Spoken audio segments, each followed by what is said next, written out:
Sentar.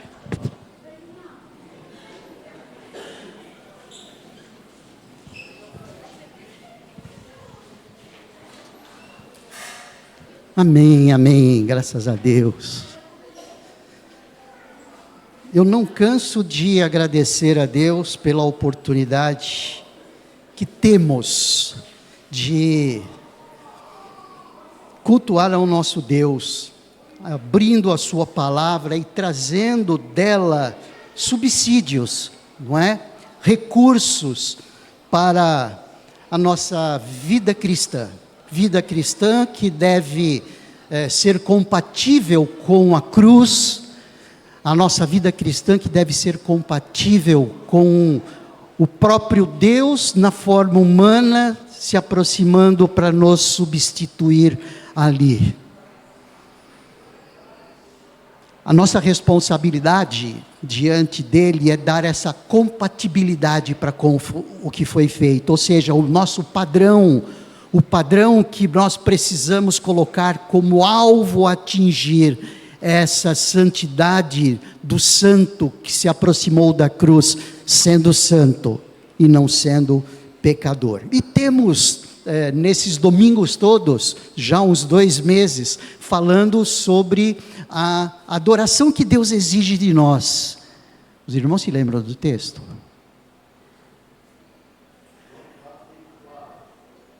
João 4,24, irmão. Quem falou isso por mão?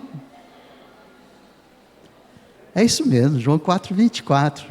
É um texto bastante marcante de Jesus dizendo que Deus é Espírito e importa que aqueles que o adorem em Espírito e em verdade.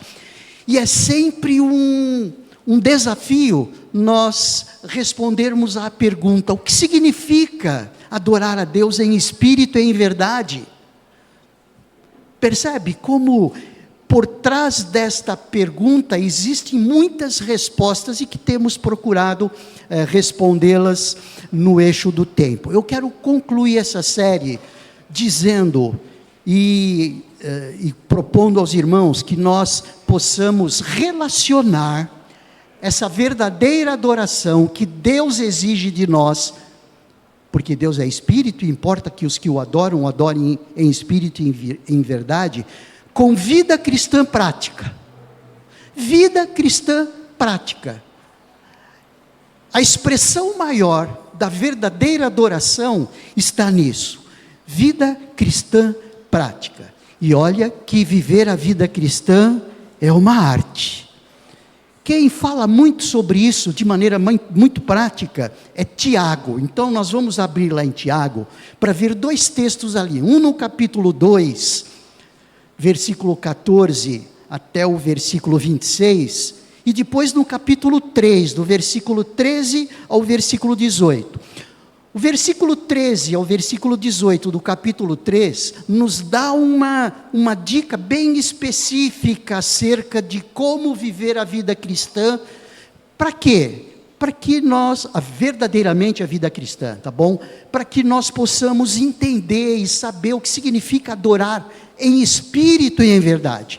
Então, adorar em espírito e em verdade tem que ser mostrado através da vida. Não é através de palavras, através de conceitos, através de conhecimentos. Vida prática. Vamos lá. Tiago, capítulo 2, versículo 14 ao versículo 26 primeiro. O texto diz assim: meus irmãos, qual é o proveito se alguém disser que tem fé, mas não tiver obras?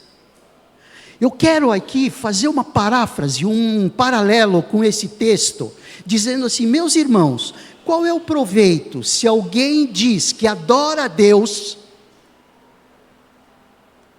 mas não tiver obras? O que eu falei não é bíblico, mas é uma paráfrase do texto, eu estou substituindo. Se alguém disser que tem fé, meus irmãos, qual é o proveito se alguém disser que tem fé, mas não tiver obras? Será que essa fé pode salvá-lo? Se um irmão ou uma irmã estiverem com falta de roupa e necessitando do alimento diário, e um de vocês lhes disser, vão em paz, tratem de se aquecer e de se alimentar bem, mas não lhes dão o necessário para o corpo, qual é o proveito disso? Assim também a fé, se não tiver obras, por si só está morta. Mas alguém dirá, você tem fé e eu tenho obras. Mostre-me essa sua fé sem as obras, e eu com as obras lhe mostrarei a minha fé. Você crê que Deus é um só? Faz muito bem, até os demônios creem e tremem. Seu tolo, você quer ter certeza de que a fé sem as obras é inútil? Por acaso não foi pelas obras que Abraão, o nosso pai, foi justificado quando ofereceu o seu filho Isaque sobre o altar? Você percebe que a fé operava juntamente com as suas obras, e que foi pelas obras que a fé se consumou. E se cumpriu a escritura que diz, Abraão creu em Deus, e isso lhe foi atribuído por justiça. E ele foi chamado amigo de Deus. Assim vocês percebem que uma pessoa é justificada pelas obras, e não somente pela fé. De igual modo, será que não foi também pelas obras que a prostituta Raabe foi justificada, quando acolheu os emissários e os fez partir por outro caminho? Porque assim como o corpo sem espírito é morto, assim também a fé sem obras é morta. Esse texto é quase que autoexplicativo, não é mesmo? Mas a gente vai desenvolver um pouquinho mais. Versículo 13 do capítulo 3 até o versículo 18, dizem assim: quem entre vós é sábio e inteligente? Mostre as suas obras em mansidão de sabedoria, mediante sua boa conduta. Se pelo contrário vocês têm em seu coração inveja amargurada e sentimento de rivalidade, não se gloriem disso, nem mintam contra a verdade. Esta não é sabedoria que desce lá do alto, pelo contrário é terrena, animal e demoníaca. Pois onde há inveja e rivalidade, aí há confusão, e toda espécie de coisas ruins. Mas a sabedoria lá do alto é primeiramente pura, depois pacífica, gentil, amigável, cheia de misericórdia e de bons frutos, imparcial, sem fingimento. Ora, é em paz que se semeia o fruto da justiça, para os que promovem a paz. A ênfase dessa epístola de Tiago é como viver a vida cristã. E tem uma série de observações acerca de como viver a vida cristã, e relacionando a vida cristã com o dia a dia, com as atitudes, com as ações, com os pensamentos, com a ética, com o procedimento. Por isso é que essa carta de Tiago, ela é prática, muito prática. Ela começa falando de benefícios da provação, que todos nós temos muitas. Como obter sabedoria? Capítulo 3, o versículo 13, fala dessa sabedoria que precisamos, até para dar substância para a nossa vida cristã e para a nossa salvação. Fala sobre pobreza, riqueza, fala-se sobre a provação e a tentação, a diferença entre uma e outra, fala sobre a prática da palavra de Deus, fala sobre o fato de não haver parcialidade, fala sobre a fé sem obras sendo morta, fala sobre o domínio da língua, fala sobre a sabedoria lá do alto, fala sobre a amizade do mundo, fala sobre o fato de nós não julgarmos os outros, e é tão fácil nós julgarmos as pessoas, entendendo que nós somos o padrão e as pessoas devem pensar como nós pensamos. Fala sobre a incerteza da vida, fala sobre o aviso aos ricos, só para dar uma dimensão para os irmãos do que vem falando a epístola de Tiago, essa carta de Tiago. Essa carta de Tiago vem falando que a fé salvadora, ela é manifestada através das obras. A adoração sem vida cristã prática é hipocrisia. Adoração sem vida cristã prática é hipocrisia. Só existe um que tenta nos manter longe dessa prática, e a gente sabe quem é. Tem uma história contada num livro bem interessante de C.S. Lewis, Cartas ao Inferno. Então, é uma carta de um diabo discipulador que discipula um diabo. Então, esse morcegão, ou morcegão, esse diabo, ele fala assim, o objetivo principal, ele fala para o seu discípulo, diabinho, tá? A história, é uma história que conta aí C.S. Lewis, que é um dos grandes autores do século XX. O objetivo principal é evitar que o novo convertido cristão faça alguma coisa. Enquanto ele não o transformar em ação, não importa o quanto ele pensa em seu novo arrependimento. Deixe-o fazer tudo menos agir. Nenhuma medida de espiritualidade em sua imaginação e afeição nos prejudicará, se conseguirmos mantê-lo fora de sua vontade. Interessante isso. Ou seja, deixa ele pensar, deixa ele escrever livros, deixa ele falar que ama Jesus, deixa ele participar de uma igreja local, deixa ele ser um ministro do evangelho até. O importante é você não deixar ele agir tal como. É muito interessante isso. Nos faz pensar nessa carta de Tiago. Que Tiago está dizendo, olha, a sua fé, ela é morta, se você não tiver ações, se você não tiver obras.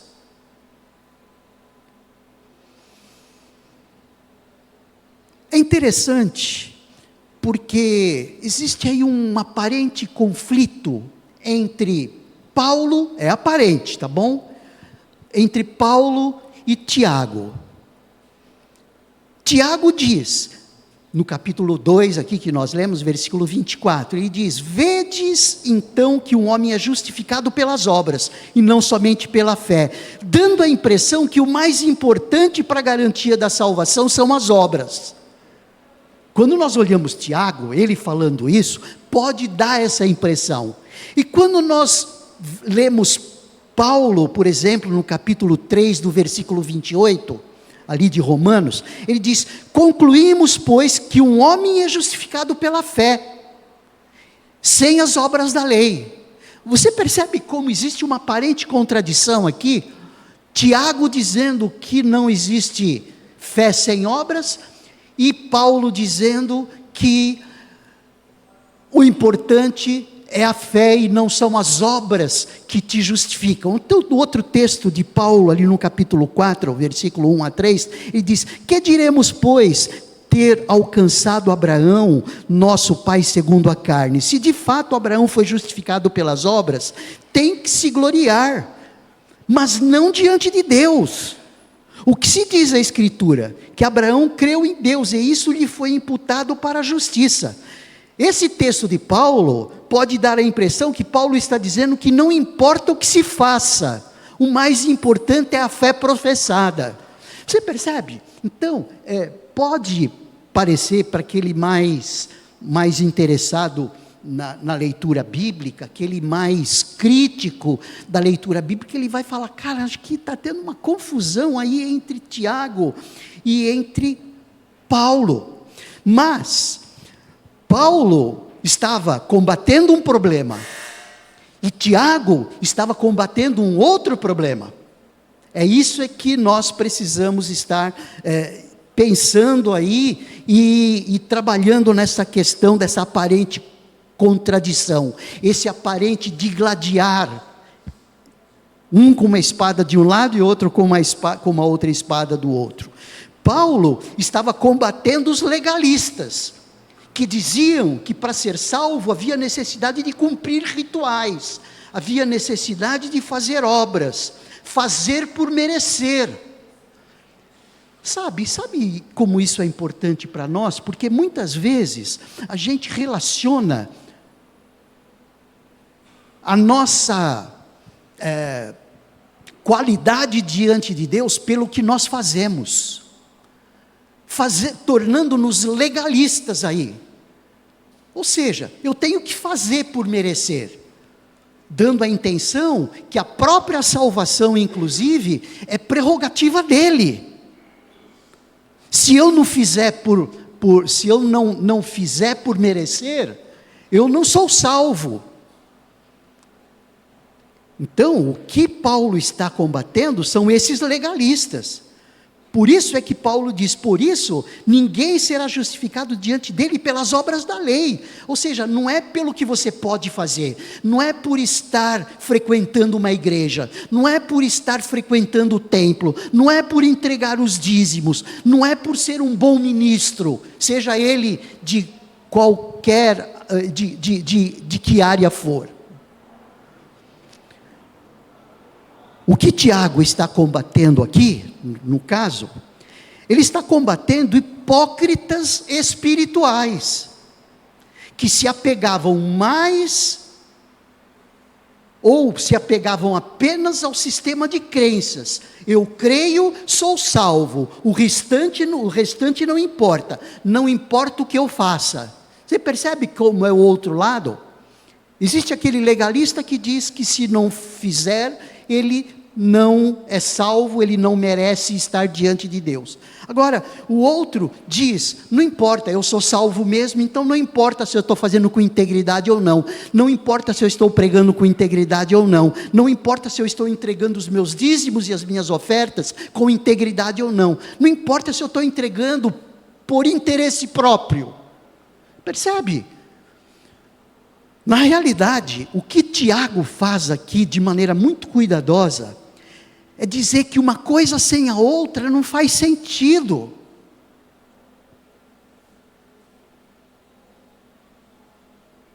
Você tem fé? Eu tenho obras. Mostre-me essa sua fé sem as obras, que eu com as obras lhe mostrarei a fé. Então isso faz com que a gente perceba a nossa responsabilidade de se manter em fé diante de Deus, pelo que Ele fez por nós, mas também fazer o que precisamos fazer, não sendo hipócritas. Isso significa vida cristã adequada. Isso significa adorar de maneira verdadeira. Essa é a verdadeira adoração que Deus exige de nós, porque Deus é Espírito e importa que os que o adorem em Espírito e em verdade. Agora, eu preciso esclarecer alguma coisa aqui, porque alguns podem entender que lei ou obras da lei são obras de benemerência, até porque, como exemplo, é o que Tiago fala, aqui no versículo 15, se um irmão ou uma irmã estiverem com falta de roupa e necessitando do alimento diário, e um de vocês lhe disser, vão em paz, tratem de se aquecer e de se alimentar bem, não lhes dão o necessário para o corpo, qual é o proveito disso? Este é um exemplo, mas obras da lei, o que os judeus tinham ideia das obras da lei, eram os 10 mandamentos, não matar, não roubar, não adulterar, ou seja, procedimentos, ética, maneira de pensar, maneira de agir, maneira de falar, maneira de se relacionar, você percebe? Agir com santidade, sendo santo, não é curtindo a salvação, mas abrindo mão da santidade. Não significa necessariamente obras de caridade. Tanto é que no versículo do capítulo 3 de Tiago, do versículo 13 ao versículo 18, ele está falando em conduta. Quem entre vós é sábio e inteligente, mostre as suas obras em mansidão de sabedoria. Mostre as suas obras mediante a sua boa conduta. Nossa, mais claro que isso, impossível. Por isso, queridos, nessa etapa final dessa série, onde nós estamos avaliando, estudando, refletindo sobre o que significa que Deus é Espírito, e importa que os que o adorem em Espírito e em verdade, nós foquemos a nossa vida, é a prática cristã, é aquilo que realmente vai marcar nos nossos testemunhos falados. Não adianta falar e não fazer. As pessoas estão cansadas de falatório. As pessoas querem ver. Aquela famosa frase que eu sempre digo, e vale a pena reforçar agora: alguém pode olhar para nós e dizer: aquilo que você faz, fala tão alto que eu não consigo ouvir o que você diz. Quando aquilo que dizemos deve estar em coerência com aquilo que nós fazemos, porque senão aquilo que nós falamos vai por água abaixo, vai para o ralo. Então, queridos, verdadeira adoração é prática cristã, é vida prática cristã. O ensino de Tiago é muito interessante quando Tiago diz ali que faz muito bem aquele que crê em Deus, né? Nós vemos isso no versículo 19. Você crê que Deus é um só? Amém, graças a Deus. Isso não o faz um cristão. Que bom, Jesus morreu na cruz. Isso não faz um cristão. O diabo sabia que ele morreu na cruz. E ele mesmo diz aqui, até os demônios creem e tremem. Então isso não é vantagem nenhuma. O que sai pela boca em termos de confissão de fé não tem muito significado, se as obras não vierem em apoio àquilo que ele está falando. Não basta afirmarmos que temos salvação em Cristo Jesus, se efetivamente nós não mostramos a que viemos, onde estamos. Gente, isso é para refletir pesado, num mundo que as pessoas estão assim, olha, nos vendo, e tentando enxergar em nós coerência de vida, coerência de atitudes.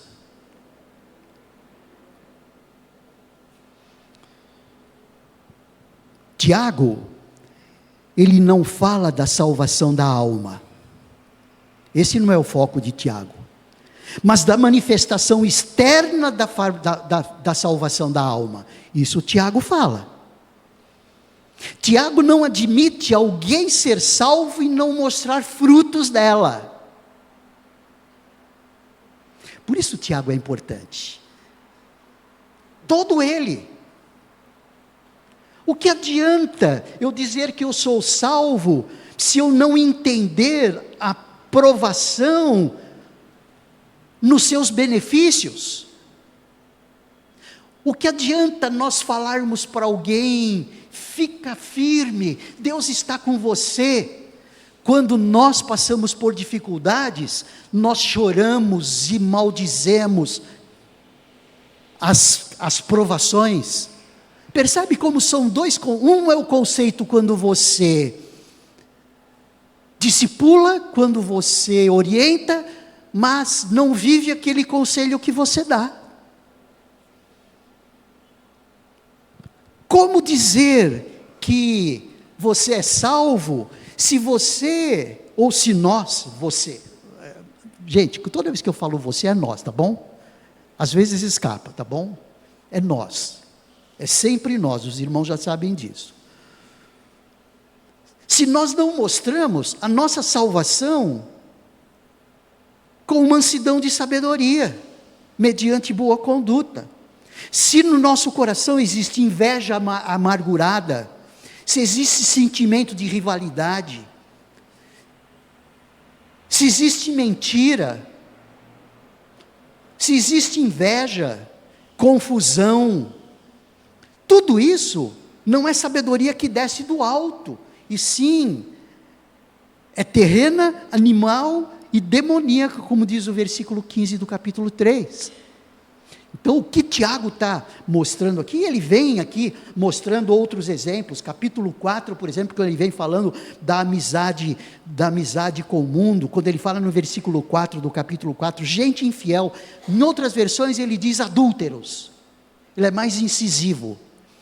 Vocês não sabem que a amizade do mundo é inimizade de Deus? Aquele, pois, que quiser ser amigo do mundo, se torne inimigo de Deus.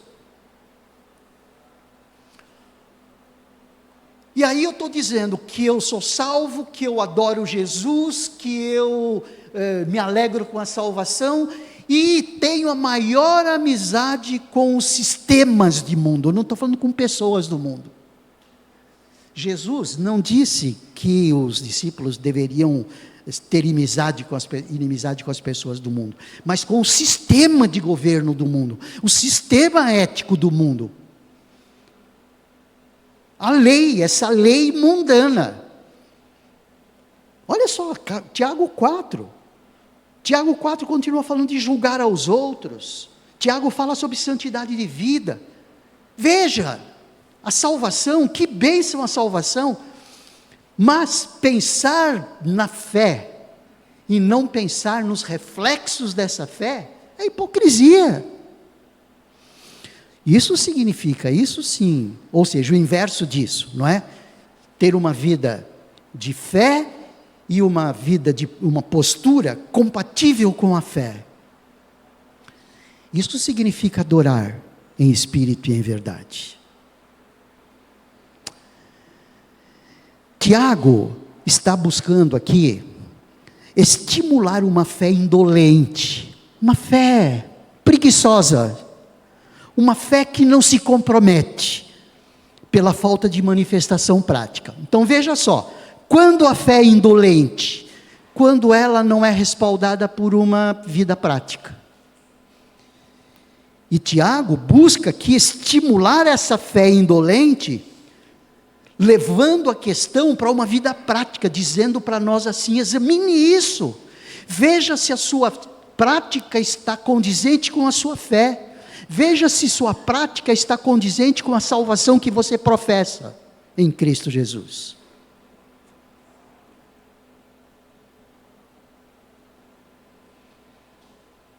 Tiago está combatendo aqui a fé sem as obras, a justificação sem a santificação. Todo ele, aqui no versículo 14, do capítulo 2, até o versículo 26, ele dá um exemplo, ele joga a bola para a gente na boca do gol aqui, para que a gente possa entender tudo mais da carta de Tiago, porque ele fala no capítulo, nesse capítulo 4 aqui, sobre essa amizade com o mundo, ele fala sobre a santificação, também no capítulo 5, fala sobre a incerteza da vida. Justificação sem santificação é o que Tiago combate. Salvação sem a nova vida. Gente, isso é muito oportuno num dia em que nós ouviremos profissão de fé. Pessoas que receberam Jesus como seu Salvador, mas há que se tê-lo como Senhor. Foi uma das questões que a gente conversou, acho que não sei se foi com a Ana Clara, ou com a Camila, ou com o Kevin, não me lembro bem. Tê-lo como Senhor, tê-lo como Salvador, amém, graças a Deus. Mas qual é a diferença em tê-lo como Salvador e tê-lo como Senhor? Tê-lo como Salvador é mais fácil, mas tê-lo como Senhor é vida prática, é vida no dia a dia, é vida não estar entendendo, mas estar caminhando, é vida não estar concordando, mas estar caminhando na fé de que Deus é soberano sobre todas as coisas. É tê-lo como Senhor, Senhor sobre todas as áreas da nossa vida, sobre a área da família, sobre a área profissional, sobre a área estudantil, sobre a área dos relacionamentos conjugais, dos relacionamentos sociais, sejam eles quais forem, o Espírito Santo estar dominando cada área dessas. Isso significa obras. É no dia a dia, é na prática da vida que a gente vai mostrar a nossa real fé. Mostrar o quanto nós cremos em Jesus como nosso Salvador.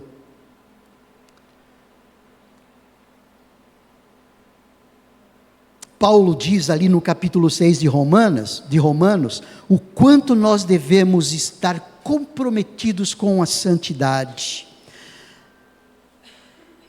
A fé conceitual, gente, essa fé conceito, a gente vai falar um pouquinho mais sobre isso domingo que vem, quando falarmos sobre a fé, que é um dos elementos que percorre toda a vida da Igreja Batista neste local, quer seja a segunda Igreja Batista da Comarca de São Paulo, quer seja a Igreja Batista de Vila Prudente, quer seja a Batista Vida Nova, não importa, mas a fé é a mesma. Nós estaremos falando sobre isso mais, mas essa fé conceitual é morta sem a correspondente manifestação. Fé operosa manifestada ali em Tessalonicenses no capítulo 1, versículo 3, é aquela manifestada por obras, por ações, por atitudes.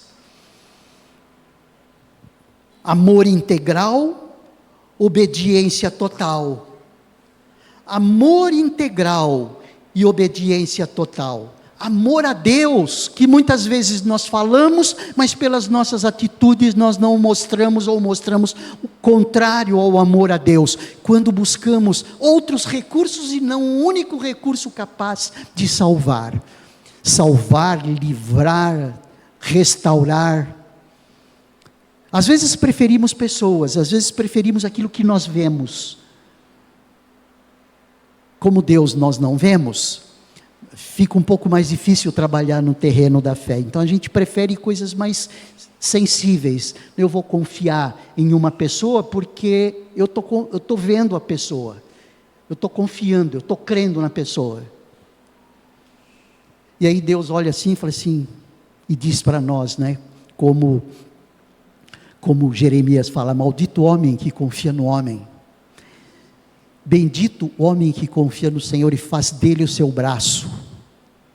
Vida prática, não tem jeito, a gente vai aprendendo aos poucos na vida, é verdade, as lutas são intensas, nós precisamos lutar sempre conosco mesmo de maneira muito intensa, porque aquilo que nós queremos satisfazer no nosso corpo, é muito forte, e nós precisamos ter muita determinação, muita fé, para poder lutar e dizer para nós mesmos, não, eu não vou fazer isso, não, eu não vou clicar nisso, não, eu não vou fazer isso com o meu corpo, eu não vou usar os meus olhos para isso, eu não vou usar os meus ouvidos para isso, eu não vou usar as minhas mãos para isto, eu não vou usar os meus pés para isso, eu não vou usar a minha ética para isso.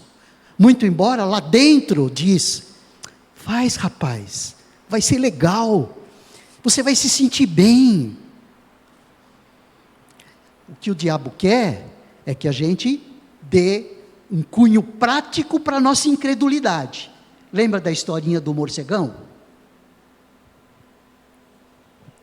Amor integral, obediência total. Lembra do que Jesus disse ali em João, no capítulo 14, quando ele diz, se me amais, guardareis os meus mandamentos. Aquele que tem os meus mandamentos e os guarda, esse é o que me ama. E quem me ama será amado do meu Pai. O que Jesus está dizendo ali em João? É a obediência que manda. Você vai ser amado do meu Pai se você obedecer aos meus mandamentos. Eu não quero que você diga que me ama. Eu quero que você mostre que me ama. Assim como Jesus não disse que nos amava, Ele mostrou que nos amava. Abrindo mão de si mesmo. Abrindo mão de si mesmo. Bastante interessante um texto de Romanos no capítulo 15, quando ele diz ali, a partir do versículo 1, ora, nós que somos fortes na fé, temos de suportar as debilidades dos fracos e não agradar a nós mesmos. Gente, olha, é pesado isso. Isso é amar a Cristo. Porque Jesus não se amou a si mesmo, Ele sofreu, Ele passou o que passou por nos amar. Nós que somos fortes na fé, porque precisa ser forte na fé, e isso é o que Deus exige de nós, como expressão da verdadeira adoração, temos de suportar as debilidades dos fracos, e não agradar a nós mesmos. Portanto, cada um de nós agrade ao próximo no que é bom para edificação. Gente, nós andamos na contramão disso. Sim ou não? Infelizmente sim, né?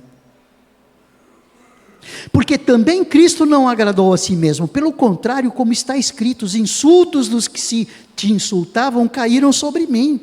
Pois tudo que no passado foi escrito para o nosso ensino foi escrito, a fim de que pela paciência e pela consolação das Escrituras tenhamos esperança. Ora, o Deus da paciência e da consolação lhes conceda o mesmo modo de pensar de uns para com os outros, segundo Cristo Jesus, para que vocês, unânimes e a uma só voz, glorifiquem o Deus e Pai de nosso Senhor Jesus Cristo. Portanto, acolham uns aos outros, como também Cristo acolheu você para a glória de Deus. Ou seja, é um texto que mostra para nós como trabalhar esse amor integral e essa obediência total. Gente, o que Deus exige de nós é que nós sejamos santos assim como Ele é santo. E se Deus diz isso para nós, é porque Ele sabe que é possível isso. Ele não coloca para nós uma utopia. Ele não coloca para nós alguma coisa impossível de se alcançar. Porque senão Ele estaria brincando com a gente, concorda? Mas Deus não brinca com a gente, Ele fala sério com a gente. O grande problema é que a gente é cheio de desculpas. Eu sou pecador, eu sou falho mesmo. Senhor, obrigado pela tua misericórdia. A gente ora muito agradecendo a Deus pelas suas misericórdias, né? Ok, a gente tem que orar mesmo, porque só a misericórdia de Deus para nos suportar. Mas o que nós estamos fazendo para melhorar? Isso muitas vezes é trabalhado de maneira muito indolente. É por isso é que Tiago fala dessa fé indolente através da falta da prática cristã. Nós somos indolentes no exercício da nossa fé. Achamos que a nossa fé é a expressada, é a declarada, mas não é. A nossa fé é a que é mostrada com vida prática. É isso que Tiago vem ensinando para nós ali, na sua carta toda, e como base aqui esse texto de que fé sem obras é morta. Santidade. O próprio Deus é santo, acabamos de falar isso. Submissão dos antigos hábitos e prazeres mundanos. Ou seja, os hábitos antigos, os hábitos mundanos, aqueles hábitos naturais do nosso corpo, da nossa existência, precisamos submetê-los debaixo dos nossos pés. Nós precisamos controlá-los, e não eles controlarem a nós. Isso é vida prática.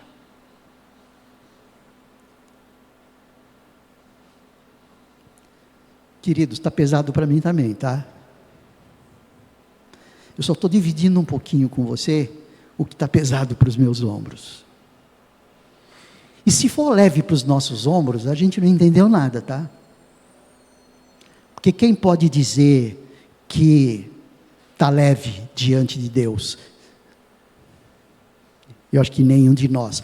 Mas nós temos essa responsabilidade, a responsabilidade de fazer alguma coisa. Fazer alguma coisa, precisamos fazer.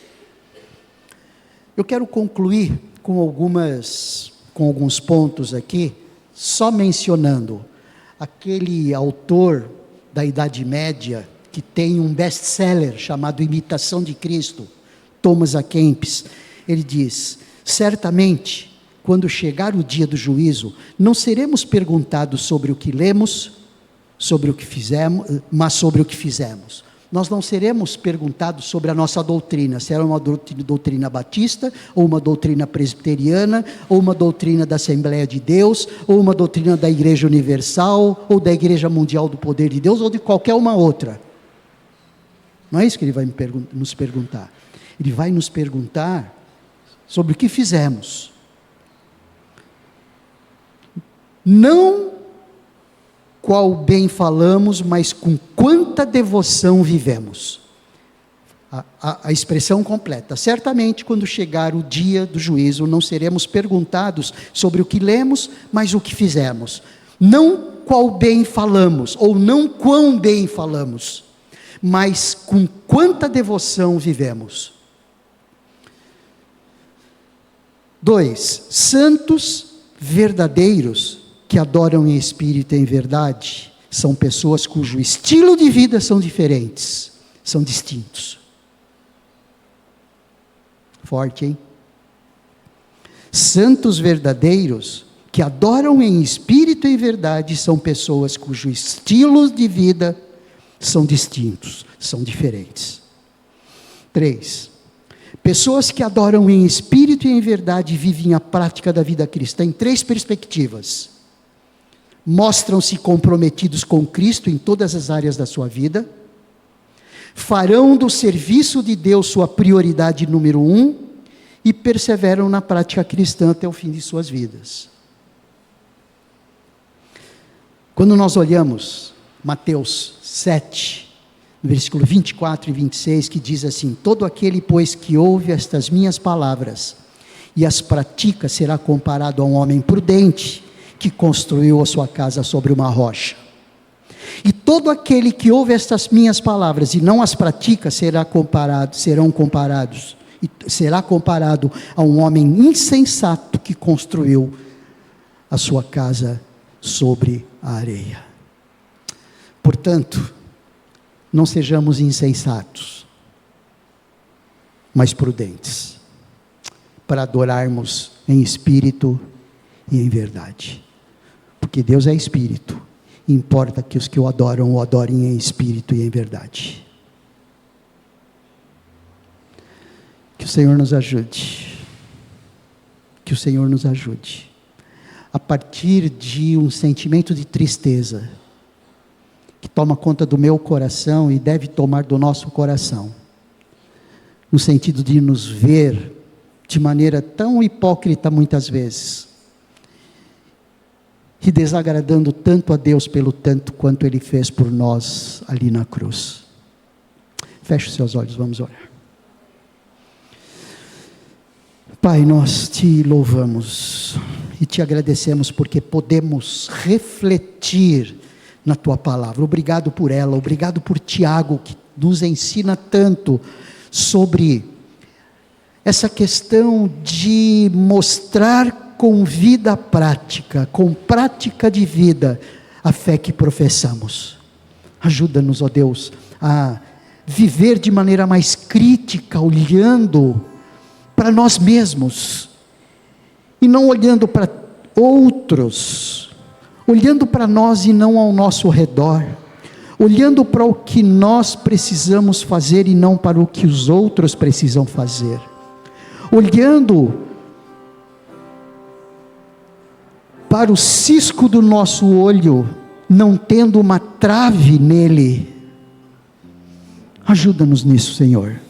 Precisamos crescer muito na fé e no conhecimento de Jesus, através de uma vida condizente com a salvação que nos foi alcançada ali na cruz. É a nossa oração, em nome de Jesus. Amém. Vamos ficar em pé, queridos, vamos cantar.